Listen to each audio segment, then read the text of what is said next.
আজকের এই দিনে 15 বছর আগে আমাদের দেশের সন্তান আমার বোন ফেলানীকে নির্মমভাবে হত্যা করা হয়েছিল।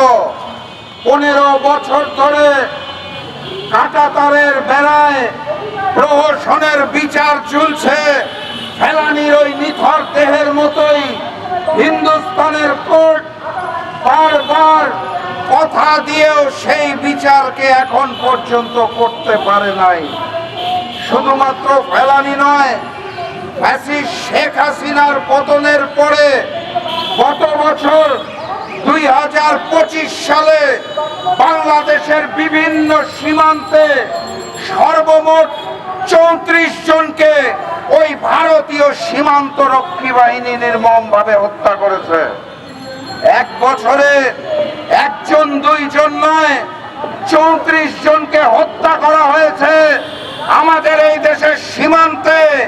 কারণ একটাই, আমাদের পররাষ্ট্রনীতি এখনো হিন্দুস্তানের সামনে মাথা নত করে রয়েছে।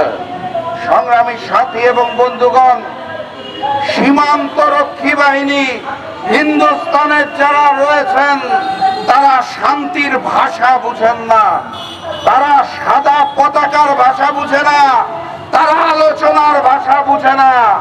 অতএব এভাবে করে সমাধান হবে না। সমাধান একটাই, মাথা উঁচু করে বাঁচতে হবে।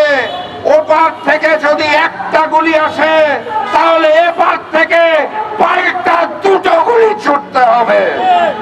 সংগ্রামী সাথী এবং বন্ধুগণ, যারা শান্তির ভাষা বুঝে না সেই ভারতীয় সীমান্ত রক্ষী বাহিনী কসাই মোদির সীমান্ত রক্ষী বাহিনীকে শান্তির ভাষা না বুঝলে গুলির ভাষাতে বুঝাতে হবে।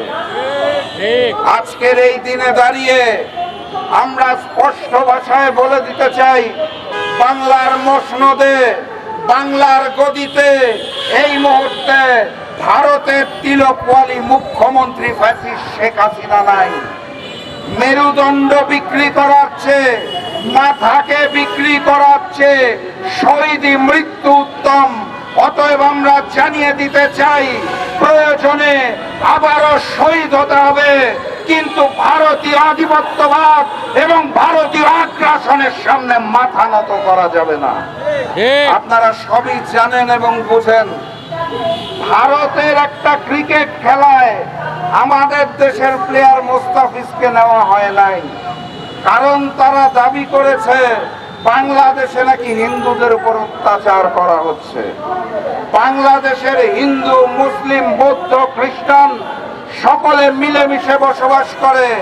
বরং আমরা দেখতে পাই যে ওই হিন্দুস্তানে মুসলমান এবং খ্রিস্টানদের উপর অত্যাচার করা হয়। যারা নিজের দেশে শান্তি স্থাপন করতে পারে না, সাম্যের দেশ করতে পারে না, তারা এসে বলে বাংলাদেশে হিন্দু অত্যাচারের কথা। বাংলাদেশের খেলোয়াড় মোস্তাফিজ, যার নামে বলা হয়েছে যে বাংলাদেশে নাকি হিন্দু অত্যাচার হচ্ছে, এই কারণে মোস্তাফিজ যদি কলকাতায় খেলতে না পারে তাহলে বাংলাদেশের জনগণ জানতে চায় হিন্দু মুসলিম নির্বিচারে কোন হত্যা করার পরে ফ্যাসিস্ট শেখ হাসিনা কোন অধিকার এখন দিল্লিতে খেলাধুলা করছে। অতএব আমাদেরকে এই সব বুঝ দিবেন না, মিথ্যা তথ্য প্রচার করবেন না। নতুন বাংলাদেশে ভারতীয় আধিপত্যবাদ এবং আগ্রাসন মেনে নেওয়ার জন্য হাদিদের জন্ম হয় নাই। আমার এক ভাই হাদিকে হত্যা করা হয়েছে, লক্ষ হাদির জন্ম নিয়েছে।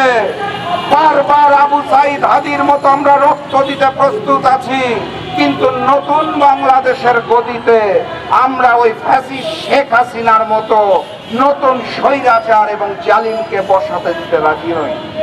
যেহেতু আগস্ট মাসের 5 তারিখে বাংলার জনগণ ওয়াদাবদ্ধ হয়েছে, নতুন বাংলাদেশ হবে গণতান্ত্রিক বাংলাদেশ, নতুন বাংলাদেশ হবে স্বৈরাচারবিহীন বাংলাদেশ, নতুন বাংলাদেশ হবে ভারতীয় করদ মুক্ত স্বাধীন সার্বভৌম বাংলাদেশ।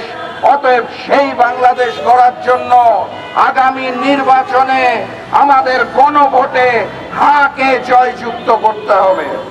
একই সাথে সাথে 11টি ইসলামী এবং দেশপ্রেমী দল যেখানে একত্রিত হয়েছে তাদেরকে ভোট দিয়ে জয়যুক্ত করতে হবে।